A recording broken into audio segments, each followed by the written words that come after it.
Europe 1, 7h54. Thomas Soto. Vladimir Poutine a au moins un avocat en France, il s'appelle Jean-Luc Mélenchon. Depuis le début de la crise ukrainienne, le leader du front de gauche ne cesse de s'en prendre aux putschistes, dit-il, qui ont fait tomber le président Yushchenko. Bonjour Danny Cohn-Bendit. Bonjour Thomas. Président Yanukovych d'ailleurs. Vous avez lu un billet signé Mélenchon qu'il a posté sur son blog et je crois que vous en êtes resté un peu quoi ? Il vous a un peu cloué le bec là. Oui, absolument. D'abord, je voulais faire une chronique ce matin sur Cate Blanchett et parce qu'elle a eu l'Oscar, je la trouve formidable. C'est votre côté glamour ça.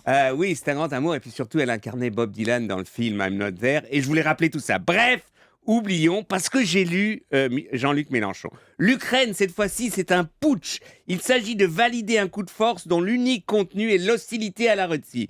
Formidable coming out de Mélenchon. Après Castro, Chavez, Maduro, Yanukovych et Poutine, maintenant, il a trouvé son orientation. Je hais les masses. Voilà ce que dit Jean-Luc Mélenchon. Parce que Monsieur Résistance, Monsieur la Révolte, en fait, maîtrise le peuple et le mouvement. C'est vrai que quand un peuple se lève, tout n'est pas très clair et le peuple doit trouver aussi son orientation. Mais quand le peuple ukrainien refuse une union douanière avec la Russie et lui préfère un accord d'association avec l'Union européenne, eh bien, on peut le comprendre.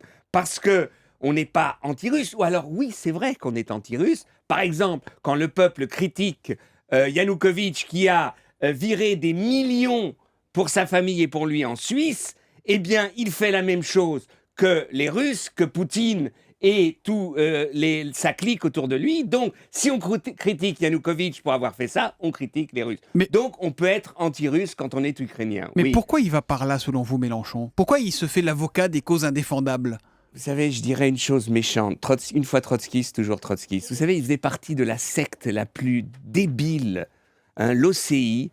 Et il y a des gens qui étaient dans leur jeunesse un peu débiles, ça peut arriver à tout le monde, même à moi.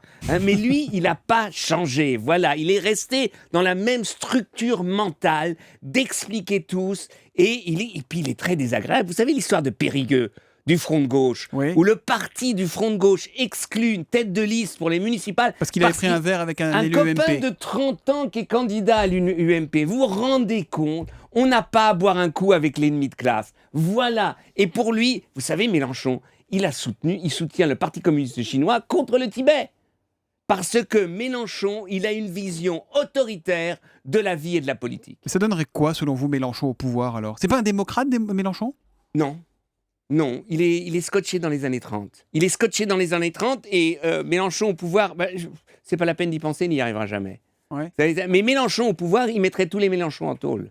Ah, c'est ça qui est intéressant. Tous ceux qui manifestent, tous ceux qui manifestent, qui disent résistance et tout ça, allez hop, ils passeraient en tôle. Alors c'est quoi ? C'est le Georges Marchais des années 2010 en fait, celui qui était inféodé à l'Union soviétique ? Exactement. Et d'ailleurs, Georges Marchais, c'est son héros. La manière dont il parle, la manière dont il intervient, la manière dont il casse. Alors il dit pas « El Kabach, taisez-vous », ça le temps est passé, mais il dit à peu près la même chose. D'ailleurs, dès qu'un journaliste ose le critiquer, il lui tape dessus. Alors, si vous êtes journaliste et femme en plus, alors vous en prenez plein la gueule. Et ben voilà, Jean-Luc Mélenchon rhabillé pour l'hiver par Danny Cohn-Bendit. Jean-Luc Mélenchon, si vous voulez venir débattre avec Danny Cohn-Bendit, c'est ouvert, on est d'accord, Danny ? Moi, je débat avec tout le monde, malheureusement. Ben voilà. Le studio Europe 1 vous est ouvert. L'humeur de Danny, c'est tous les matins à 8h-5 sur Europe 1.